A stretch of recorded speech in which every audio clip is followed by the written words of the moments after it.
4월 8일 화요일 TKPC 새벽 묵상에 오신 여러분들을 주님의 이름으로 환영합니다.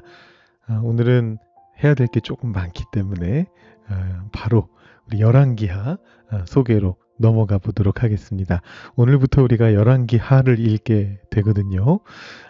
지난주에 열왕기상 소개를 해드리면서 이 열왕이라는 말이 10명의 왕이 아니라 이렇게 나열된 배열된 할 때 그 열자다. 그래서 여러 명의 왕들 그런 의미라고 말씀을 드렸습니다. 애초에 열왕기상과 열왕기하가 유대인들의 그 히브리 성경에서는 하나의 책이었습니다. 그래서 그 안에 여러 왕들, 열 왕들이 솔로몬으로부터 시작해서 유다의 마지막 왕까지 등장하는 그런 내용입니다. 그래서 이 열왕기 자체는 이미 여러분들께서 설명을 다 들으신 거고요. 열왕기하를 통독하실 때 도움이 되실 수 있도록 열왕기하 구조를 최대한 한번 단순하게 설명해 드리겠습니다. 열왕기상은 이제 맨 앞에 솔로몬이 있었고요. 맨 뒤에는 엘리야가 있었고, 그리고 가운데 몇몇 왕들이 있는 그런 구조였습니다. 아주 단순하죠. 큰 두 명의 주요 등장인물이 있고 가운데 분열왕국을 묘사하는 내용이 있었습니다. 근데 열왕기하는 더 단순합니다. 둘로 나누면 됩니다. 앞에는 누가 있냐 하면 엘리사가 있고요. 뒤에는 이스라엘과 유다가 멸망할 때까지의 여러 왕들, 북이스라엘과 남유다의 왕들이 있는 이제 그런 구조입니다. 그래서 열왕기상과 비교해 보시면 이 왕에서 시작해서 엘리야라는 선지자로 끝나게 되는 열왕기상하고 엘리사라고 하는 선지자로 시작해서 왕들로 끝나게 되는 이 열왕기하가 마치 이렇게 거울로 마주 보듯이 대칭이 되고 있고요.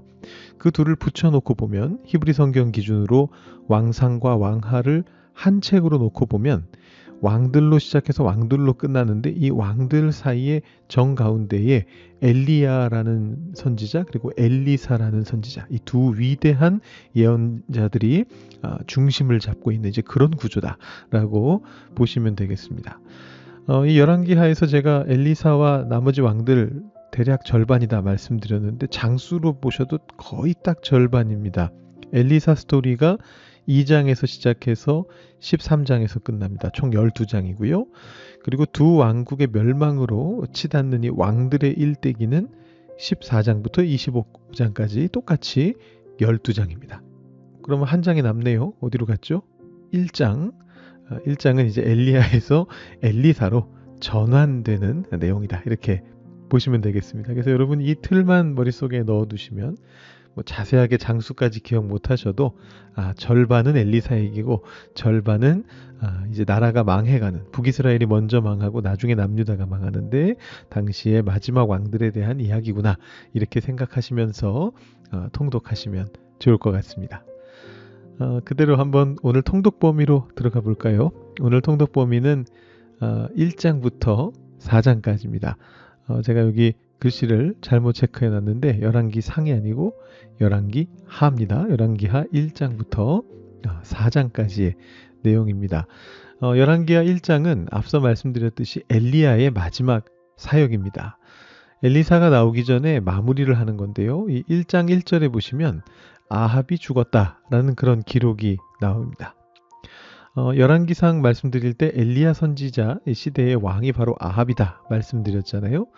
실질적으로 그 아합이 죽으면서 열왕기상도 끝나고 엘리야 시대도 끝납니다. 자, 아합이 죽었다는 기록은 여기 있는데요. 뭐 실제 죽음은 왕상에 이미 나왔었고요. 자, 그렇다면 엘리야 시대도 끝났다고 말씀드렸는데 엘리야는 언제 죽습니까? 엘리야는 안 죽죠. 낚시성 질문이었습니다. 엘리야는 승천하지 않았습니까? 몇 주 전에 설교 시간에 제가 노래와 함께 말씀드렸는데 찬송가 가사하고는 다르게 불의 병거 타고 간 것이 아니고 회오리 바람 타고 승천했습니다. 그게 바로 2장의 내용이죠. 그러면서 이 2장부터 본격적으로 엘리사 이야기가 이제 시작이 됩니다. 2장의 내용은 엘리사가 엘리야로부터 승계하는 예언자직을 승계받는 이야기고요. 그 다음에 3장은 모압과 이스라엘의 전쟁에서 엘리사가 물을 가져오는 어떤 기적을 베푸는 그런 장면이고, 그 다음에 4장은 엘리사의 여러 가지 기적 이야기들이 나오는데 선지자의 아내였던 과부의 어떤 기름 그릇을 채워주는 이야기, 그 다음에 수넴 여인의 아들을 살리는 이야기, 그 다음에 솥의 어떤 독을 없애주는 이야기, 그리고 마지막에는 5병2어가 아니고 20병 1채소의 기적 이렇게 말해도 될지 모르겠네요. 떡 20개와 채소 한 자루로 여러 사람을 먹이는 그런 기적이 나오고 있습니다. 이 엘리사의 이야기는 이제부터 시작이기 때문에 앞으로 며칠 더 살펴보시면서 엘리야의 뒤를 이은 또 위대한 또 다른 이 선지자에 대해서 알아가시고 묵상하시면 좋겠습니다.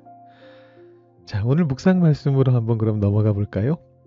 오늘 묵상 말씀은요, 열왕기하 4장 16절부터 27절까지의 말씀입니다. 수넴 여인 스토리인데요. 이 스토리가 꽤 긴데 어떤 한 가지 묵상에 좀 집중하기 위해서 제가 앞뒤를 조금 잘라서 16절부터 27절까지만 한번 보도록 하겠습니다. 엘리사가 이르되 한 해가 지나 이때쯤에 내가 아들을 안으리라 하니 여인이 이르되 아니로소이다. 내 주 하나님의 사람이여 당신의 계집종을 속이지 마옵소서 하니라. 여인이 과연 잉태하여 한 해가 지나 이때쯤에 엘리사가 여인에게 말한 대로 아들을 낳았더라. 그 아이가 자라매 하루는 추수꾼들에게 나가서 그의 아버지에게 이르렀더니 그의 아버지에게 이르되 내 머리야 내 머리야 하는지라. 그의 아버지가 사환에게 말하여 그의 어머니에게로 데려가라 하매 곧 어머니에게로 데려갔더니 낮까지 어머니의 무릎에 앉아 있다가 죽은지라. 그의 어머니가 올라가서 아들을 하나님의 사람의 침상 위에 두고 문을 닫고 나와 그 남편을 불러 이르되 청하건대 사환 한 명과 나귀 한 마리를 내게로 보내소서. 내가 하나님의 사람에게 달려갔다가 돌아오리이다 하니 그 남편이 이르되 초하루도 아니요 안식일도 아니거든 그대가 오늘 어찌하여 그에게 나아가고자 하느냐 하는지라. 여인이 이르되 평안을 비나이다 하니라. 이에 나귀의 안장을 지우고 자기 사환에게 이르되 몰고 가라. 내가 말하지 아니하거든 나를 위하여 달려가기를 멈추지 말라 하고 드디어 갈멜산으로 가서 하나님의 사람에게로 나아가니라.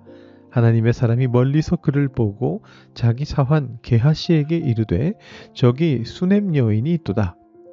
너는 달려가서 그를 맞아 이르기를 너는 평안하냐 내 남편이 평안하냐 아이가 평안하냐 하라 하였더니 여인이 대답하되 평안하다 하고 산에 이르러 하나님의 사람에게 나아가서 그 발을 아는지라.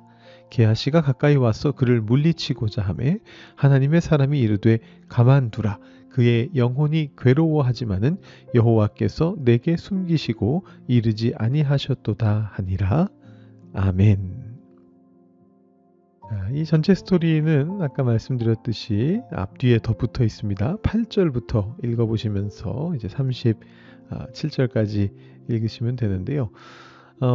여기 이야기에서 이제 수넴 여인이 아이를 못 낳고 있었는데 엘리사가 이제 그 집에 거하게 되죠. 이제 그 집에 계속 거한 건 아니고 왔다 갔다 하는데 거처를 마련해 주게 됩니다. 이 수넴 여인이. 그래서 거기에서 엘리사가 지내면서 이 수넴 여인에게 아이를 낳을 것이다. 이렇게 예언을 했습니다. 그리고 실제로 아이를 낳았습니다.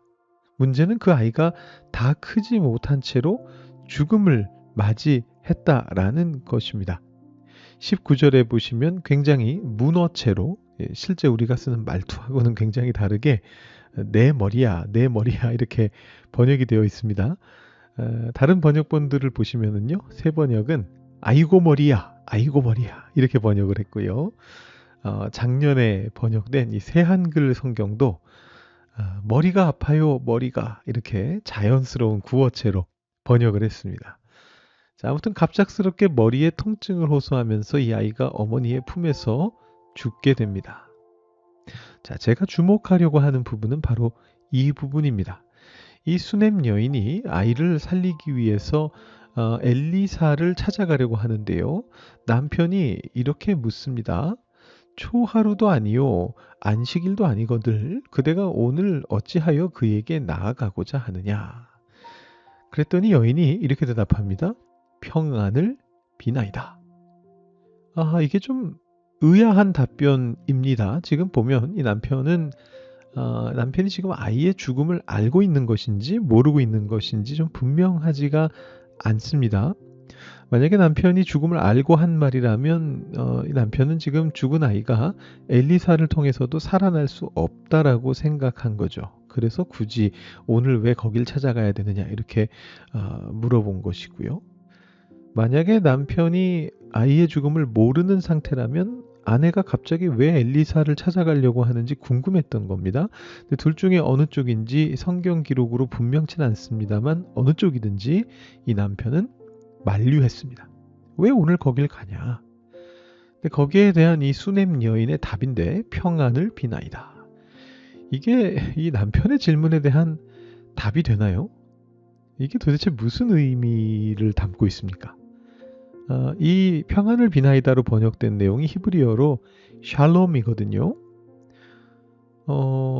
그래서 예전 한글판은 아예 평안을 비나이다도 아니고 그냥 평안이니이다. 그냥 이렇게 번역해봤습니다. 그 자리에 그냥 샬롬이라는 두 글자만 달랑 적혀 있습니다. 이것을 어떻게 해석해야 될까요?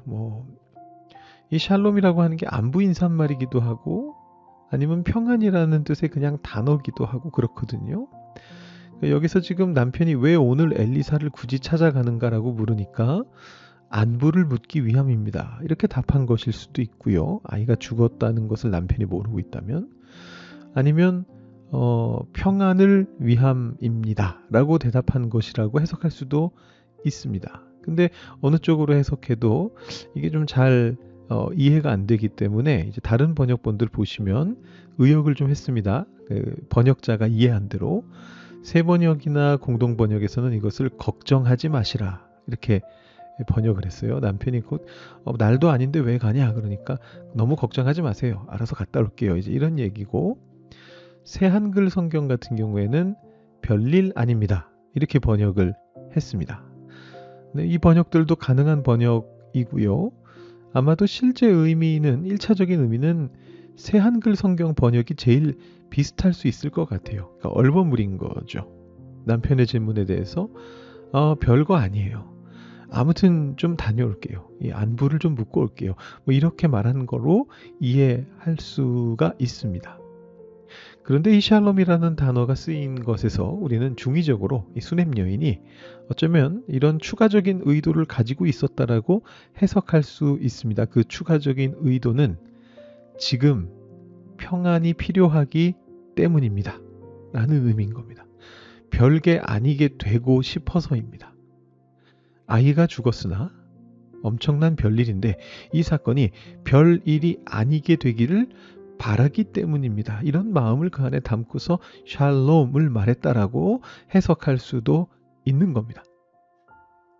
자, 제가 혹시 너무 별거 아닌 단어 하나에 너무 집착하는 게 아닌가 이런 생각을 하실 수가 있는데 사실 이것은 본문이 의도하고 있는 바입니다. 왜냐하면 바로 석절 아래에서 이 똑같은 단어가 4번이나 반복해서 등장하고 있기 때문입니다.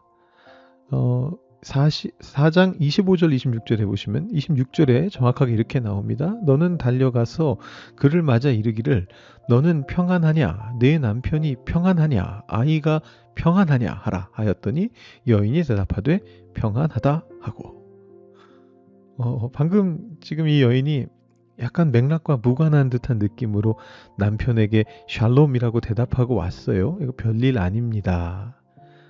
별일이 아니길 원합니다. 이렇게 두 가지 중의적 의미로 답하고 왔어요. 근데 오자마자 엘리사가 3번을 묻습니다. 똑같은 단어로요. 너는 평안하냐? 내 남편이 평안하냐? 아이가 평안하냐? 새한글 성경 번역으로 의역된 번역으로는 별일 없으신지요? 남편도 별일 없으신지요? 아이도 별일 없는지요? 이제 거기에 대해서 수넴 여인이 어떻게 답합니까? 또 똑같은 단어로 샬롬, 평안하다, 별일 없습니다. 이렇게 답을 합니다. 그래 놓고서 뛰어들어가서 엘리사의 발을 붙들고 말을 하는 것입니다. 여기까지가 방금 읽은 말씀의 내용입니다. 여러분들은 평안을 이렇게까지 갈망해 보신 적이 있으십니까? 별일 아니기를 이토록 간절히 소망하며 애원해 보신 적이 있으십니까? 아이의 죽음이라고 하는 이 엄청난 별일 앞에서 이 여인은 자신에게 이 아이를 주신 하나님께 의지하기 위해서 달려갑니다. 나귀를 타고 쉼없이 달려갑니다. 모든 우려에 대해서 별일 아니라고 답하면서 시간을 절약한 채로 달려갑니다. 가서 하나님의 사람 엘리사를 붙잡고 늘어집니다. 그렇게 해서 아이가 살아납니다. 이 간절한 마음이 우리에게도 있기를 원합니다. 평안은 때로는 그저 기다린다고 오지 않습니다. 얌전하게 받아 누릴 수 없을 때도 있습니다. 그럴 때 우리는 평안을 얻기 위해 달려가야 합니다. 쟁취해내야 합니다. 나의 마음이 하나님 안에서 평안과 안식과 기쁨과 위로를 얻을 수 있기를 위해서 힘을 내야 하는 것입니다. 이 시간에 여러분들께서 처해 있으신 그 상황들을 떠올리시면서 기도하시고 하나님 주시는 평안을 얻기 위해서 오늘도 달려가겠노라 고백하시면서 오늘 새벽 묵상을 마치실 수 있기를 바랍니다. 묵상하시고 기도하시겠습니다.